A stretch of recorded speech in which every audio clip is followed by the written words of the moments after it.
everyone. This is Donna's Happy Hour. Just a reminder to like, subscribe, and hit the bell so that you get future notifications of the videos. And please leave a comment. Thank you. Have a great day. I have the great fortune of introducing for the second time on my show, Mr. Rob Benson. Rob had joined me in season 2. Since then, been very busy in the studio. He's working on another album, which will come out in 2021, and it is called The Story Never Ends. I have to tell you that the people that are on the album with him are incredible artists and very well known. He has Peter Kalo, who is actually done many albums with Carly Simon, James Taylor, Ben Taylor, Hall & Oates, and he has produced, because I have heard some of it, a fantastic album with Rob. So grab your drinks, whatever they may be, because I'm hoping you'll spend the next hour with me. And with no further ado, Mr. Rob Benson. Hey, how you doing? Good, Rob. How are you doing? Doing very good, thank you. So I know you've been busy in the studio working on your album. Yes. But you've also been very busy with Whiskey Crossing. And for those who have followed my show, you will know that Whiskey Crossing has also performed on my show. Whiskey Crossing is with Tina Marie and Andrew Gallagher. And they actually are number 6. Are they at number 6 on the music charts? Yeah, last I knew, our song "Hotter Than a Pistol" is number 6 on the national radio country charts. Right, right. So Rob has his own solo career, but he also is part of Whiskey Crossing. And tell me, now I know you write for Whiskey Crossing. I do. Yeah. Yes. And a lot of your songs on previous albums, Rob is fantastic at love songs. I mean, that really, you know, he's got it down. And obviously, I would imagine that when somebody writes a lot of love songs, that's what their heart has to be about, is what I'm thinking. I don't know if you want to admit to that. Well, as you said on the last show I was on, I'm a big softie. You're a big fan. I did say that, didn't I? Yes. And so tell me what has been going on with Whiskey Crossing. And I know Tina and Andrew just got back from Nashville, yes. Right? And I think you had told me that everybody is going to be going out to Nashville at some point. Well, there was a plan in the summer of 2021 for us to all go down to Nashville together. We were originally going to go down in November, but things changed a little bit with the pandemic and, you know, some things with the studio down there. But right. But you know, we're going to be doing other stuff. Like we want to go into the studio to do a couple more songs up in this area. Okay. And you know, I'm going to continue to write for them as well. And I know we're going to think about doing some virtual stuff. Okay. You know, that we can only do now because we can't play anywhere. Right. Right. I believe the duo is still performing a little bit here and there, and occasionally with Kenny as a trio. Okay. But nobody will allow a band in right now. Right. So I can't perform solo, and I can't perform with the band. So I'm just, you know, my guitar and my bass guitar are just collecting dust for now. But But we have stuff going on. You know, Whiskey Crossing is going to keep on plugging away. Right. Oh well, Tina will never give up. She is determined, and you know what? She's really dedicated, as a lot of musicians are, as you are and stuff. To Tina's Tina Marie's amazing. She is amazing. She's a great person, of course, but she also she works really hard to get in this promoting this band. Yes. She works really hard at it. Right. And you know, and she never, even when they do radio spots, she always, you know, she'll always say, this song was written by our bass player, Rob Benson. And, you know, she always gives credit, and, you know, she's really great at stuff like that. And it's a real pleasure to be in that band. You know what? And I have noticed with Tina, like, for instance, if wherever we may be and she's performing, she will always give a shout out about Donna's Happy Hour, you know, and that's something to remember. When people do that for you, because they don't have to do it, you know, and it's very nice that they acknowledge you and are there in support of you, you know. You know, what I wanted to ask, when you go from writing songs for yourself and your solo career, and then going to write songs for Whiskey Crossing, which is a band, do you have to change your format, or do you? I do. I do because when I'm writing for Whiskey Crossing, you know, Tina is the lead singer. Right. So I write songs that a female would sing. Okay. So, like I did this song, "It's My Turn," and she had kind of thrown an idea out at me, and I wrote the song from there. But it was a song written from a female's perspective about being, you know, scorned or whatever, you know. So when I write for the band, I write with her in mind. Right. Like, what would she sing? Like, what would she want to, you know what I mean? Like, it's not, So it's not me singing a song, it's her you singing switch it. off Rob Benson's stuff and you go into Whiskey Crossing mind frame. That's interesting. Right, like for example, I wrote a song, we haven't worked on it yet, but I wrote a song called New Jersey Cowboy for the band. And it was about, you know, I just love a New Jersey cowboy or whatever. And I joke around saying, wouldn't that sound funny if I sang that song? I just love me a New Jersey cowboy. Really, you know? right. But it's all written with Tina Marie in mind. Right. Yeah. Oh, that's very interesting. And I know that besides Tina and Andrew, you have Kenny Crum, who's in the band. He's a mandolin player. Yep. And you've got Jake, I don't know, what is Jake's Klein last name? on drums. Okay, on drums. And Brian St. John on lead guitar. Right. Now, Brian, I've had on the show, and Brian has his own solo career. Yeah, he's a very talented guy, yeah. He is. A lot of good stuff. Yes. Now, does he write? Yeah, he does, because he has all his own stuff going on. Yeah, he as well has his own solo stuff going on, like me. Right. And now, did you meet, or did you know any of them before you knew Tina, or? I didn't know. Nope, I didn't know them at all. Okay. I don't know I didn't know anybody in the whole band. I met Tina Marie. I guess it was about a year and a half ago now, or something like that. Okay. Oh, is that all? I never knew anybody of them. I never knew any of them. Oh, wow. Interesting. And it just, again, clicked. Yes. Wow. Well, see, once I met Tina Marie, I went down and I did some a couple open mics down at J&S Roadhouse, and she heard me play or whatever, and then she I guess thought, wow, it'd be really cool to have in my band, so she offered me the bass player spot. Wow. So I said, yeah, I'll do it, you know. Yeah, no, I mean, it's perfect, actually, you know.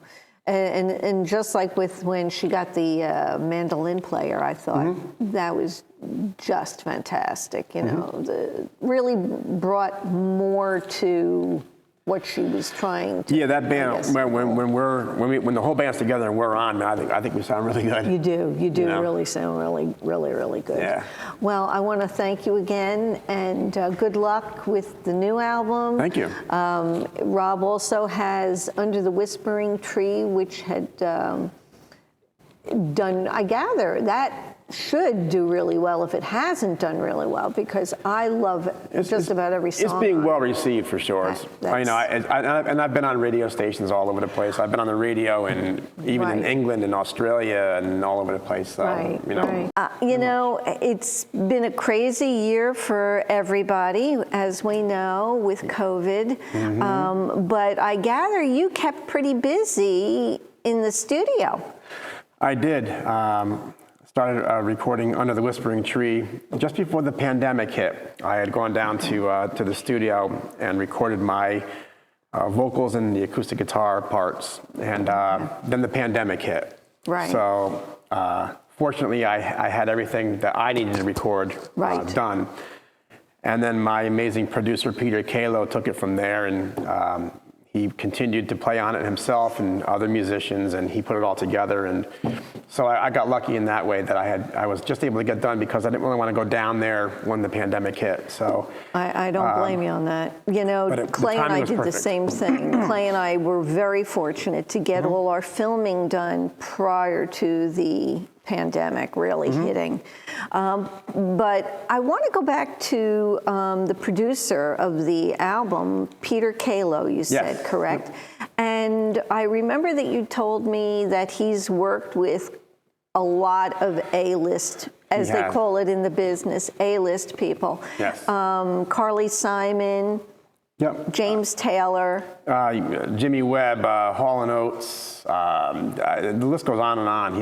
He's very, very more familiar. His name is more familiar with Carly Simon. He did a lot of producing with her and played guitar for her. Toured with her. Wow. So he's most known for that, I think.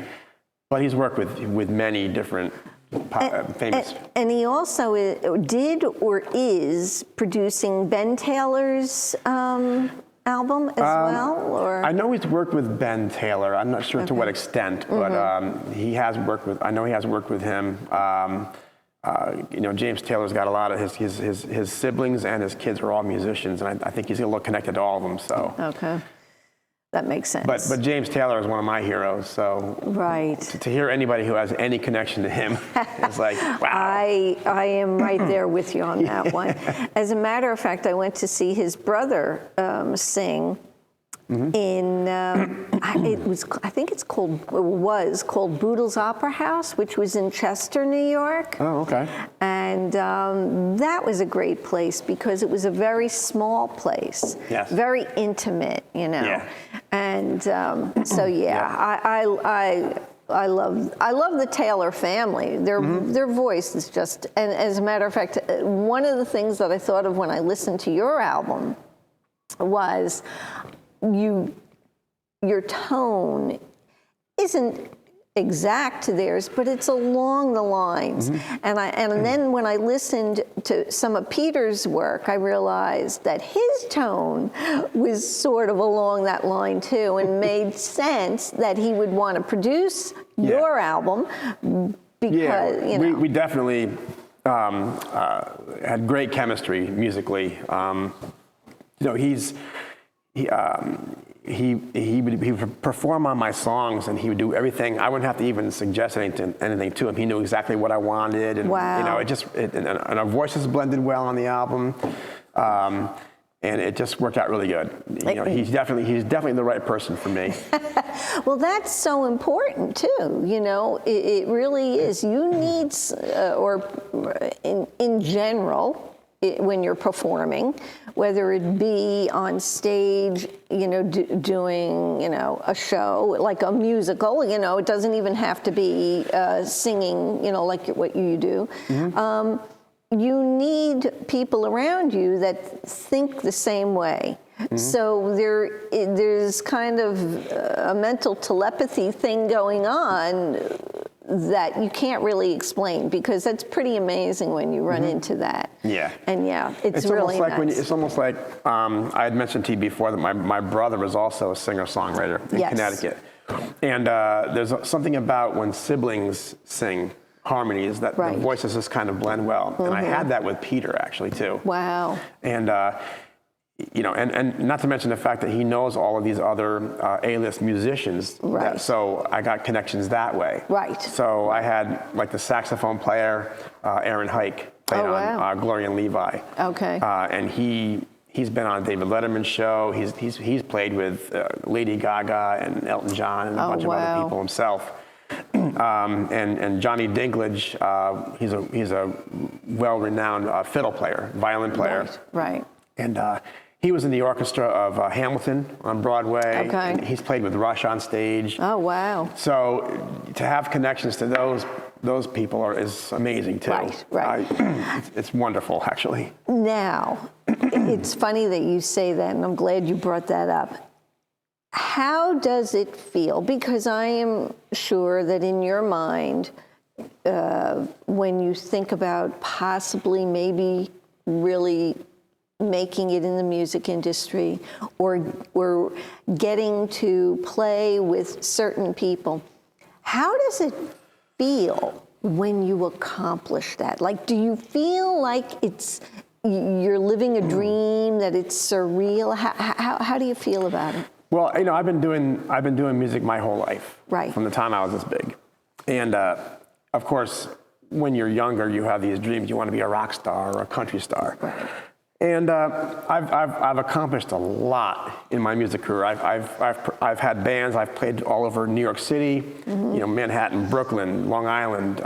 I've played everywhere in the Northeast. Right. And but nothing ever. I never really met the right people along the way. I was successful, but not successful enough to meet anybody that I wanted to meet. Right. So to have the opportunity to meet somebody like Peter, who has his connections and all the stuff that he's done. Right. It's the feeling's extraordinary. It's just it's amazing, really, to have that opportunity. Right. And to have them play on my album is just. It's just, they lift my songs from here and bring them up here. Right. So the songs of mine that I hear in my head, I'm able to actually put on an album now because I had the right people to play on it. Right.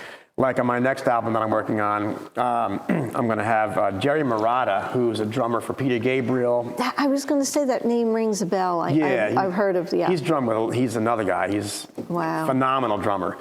But through Peter, I'm able to have him play on a few songs coming up on my next album. Wow. And it's just, like to have that connection is just, it's phenomenal. It really is. Right. Now, how did you meet Peter? How did that all come about? Well, we had been invited to, he was doing a private concert out in Connecticut. Okay. And we knew people who know him. Okay. So we were invited to go watch him perform out there. So we went to Connecticut and we watched him do his thing, and I got to meet him and everything, and I was a little starstruck because I was like, wow, this guy knows these people. He's played with them. Right. And then we were invited to come out again. He performed again out there, so we got invited to go back to watch him. And I just, out of curiosity, I figured I'd ask him if he would do my next album with me, not knowing if he would do it or not. Right. But I asked him, and he said, well, send me your songs, and we'll see how it goes, So I sent him some of my originals, and then he said, yeah, come on down, let's do it. And, oh, my gosh. And I was like, wow, this is really cool, Wow. So that's how, and then since we've been recording music together, we've become really good friends, actually. Right. He performs out, and he's invited me to go watch him, and, he'll bring me up on stage, and I'll sing with him and everything. Neat. Oh, wow. Yeah, we've actually developed a good friendship out of the whole thing. So it's been really great. Oh my gosh. Okay, so now my next question is, what is the largest venue like you have done to date? Like how many people would you say you have, sung before? I think the largest I ever played was my brother and I did a talent show in Westport, Connecticut. Okay. Back in the late 80s, I think it was, or early 90s. Oh, wow. And I think they had estimated there were between 2,000 and 3,000 people there. Okay. So that was a pretty big deal. That's a good And we won first place that day. Oh, so my gosh. Oh, wow. We did Teach Your Children by Crosby, Stills and Nash. Oh, no kidding. Yeah, and that was really fun. Oh. But I've played at CBGB's. Right. I've played at the Continental Club in the city. And with Whiskey Crossing, I've done Stone Pony, the Chance Bitter Theater. End. Weren't you there for the Bitter End? I wasn't in the band at Bitter End yet, but I've played the Bitter End solo. Oh, did Before you really? That, yeah, I was at the Bitter End kidding. years ago solo. Oh my gosh. The Lion's Den was another club down in the city. I played there. Oh, wow. And these venues all in the city, they were always full of people. So Right. I'm not really sure how many, but But they were always fun to play. I love playing. The more people, the better for me. Right. I love the bigger the crowd, the more I love it. That was going to be my next question is, are you prepared mentally to, let's say, have 100,000 people in front of you? I would absolutely love it. Would you? Oh my God, I'd love it. See, that's great. You know, I mean, I know people, not per se singers, but when I was dancing, my partner, I had another girl in the school that my dance teacher had paired me up with, and we would go around to different places. Actually, we had performed at the Farragut Manor, and we would go to senior citizens' homes. Now, I was all of maybe 13, 14 at the time, somewhere in there. But the thing is some people, when they get in front of an audience, they freeze. They just, you know, they may be really, really good. Cheryl's off stage going. But it's true. Some people kind of, you know, they just, something comes over them and they just can't, you know. Well, and I know. Well, you know, my father had me out performing when I was 5 years old. In front of crowds. That was the best thing he could have done. Yeah. So really. at a very early age, I was performing in front of a lot of people. Right. And it didn't bother me back then, and it doesn't bother me now at all. I never get nervous. I never freeze. No. That's really, really good. Yeah. Because you're right. Actually, I've even heard famous people say they still to this day get nervous when they go out in front of a crowd. Right. Right. And that is probably because they didn't start. When you're 5 years old, you have no fear. Yeah. You know, you just get out there and you do it, and you don't. It doesn't matter if you did it right or wrong. You know, right. And right. There are no judgments or expectations at all. Exactly. You know, so they're enjoying. You know, you're enjoying what you did and do, and I do feel it's just like when children are started early on skis, you know, or started early in really sports, probably anything at all. Dancing. Dancing, anything. It just, I think, is easier for what may come when you're older. Right, and then when I would sing, you know, I'm a 5-year-old kid singing, you know, who are the people in your neighborhood or something like that, or I love trash or something from Sesame Street. Right. And then you hear the crowd, you know, everybody, of course, you know, when you're 5, it's cute anyways, and the people are all clapping and everything, and I just loved it. I said, wow, this is really cool. So your father, you said all your family played, which is unusual, actually. A lot of times you'll hear of maybe 1 or 2 in the family playing, but everyone. Wow. Yep. I had 2 brothers and a sister. My oldest brother, he played guitar and sang. My other brother, Bill, he's out in Connecticut. He's the other singer-songwriter. He's still doing it to this day. He plays everywhere. He's very good. Now, I want to just ask real quick, because we are running out of time. How does it feel to know that your music is being played on the radio, and have you actually heard it play? I have heard. I get tweets on Twitter that lets me know the songs are going to be on particular radio stations. Okay. So I sometimes have a chance to tune in to hear it. Right. And it's pretty cool. It's a good feeling. It's got to be a good feeling. I can't even imagine, you know. And how was it like the very first time? It was a fun experience. Yeah. And then because of that, I had other people that started to follow me because of it. And so I'm getting more attention because of it. Because of it. Yeah. And getting on the radio stations, was that difficult in the beginning? Well, I did some research myself to get on radio, but I hired a radio promoter to help me get certain radio stations that I couldn't find myself. Right. So he helped me get on other radio stations too. Okay. So I probably will research more radio promotion, especially when this new album comes out. Right. Because I think it's going to be a really, really good one. Well, it sounds like it's going to be a really good one from all the players that you said that are going to be on it. It sounds like it's going to be amazing. Thank you. Yeah, I think it will. Well, I wish you the best of luck. You know that. Thank you so much. Yeah. All right. It's And I'll have great to you be back on again, I hope, again next season. I hope so. If you're not touring and hopefully life gets back to normal. I know, exactly. So I'm not sure how I ended up not being on season 1, but whatever. No.